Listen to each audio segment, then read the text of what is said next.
നല്ല രസമുണ്ട് അവിടെ. അവിടെ നല്ല രസമല്ലേ കാണാനാ? എറണാകുളം അല്ലേ, മറൈൻ ഡ്രൈവല്ലേ, അടിപൊളിയല്ലേ കാണാനാ?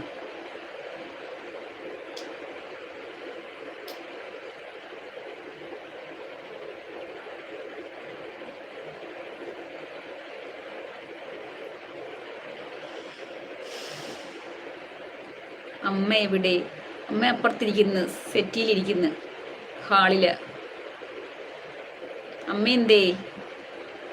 കുഴപ്പമൊന്നുമില്ലായിരുന്നു ഇന്ന്. ഏ, ഇന്നെങ്ങനെ ഉണ്ടായിരുന്നു? ഫ്രണ്ട് ഹായ് പറയാൻ പറഞ്ഞു. ഹായ്, ഫ്രണ്ടോട് ഹായ് പറയൂ കേട്ടോ. ഹായ്, എന്തുണ്ട്, സുഖമായിരിക്കുന്നോ? Hello hello.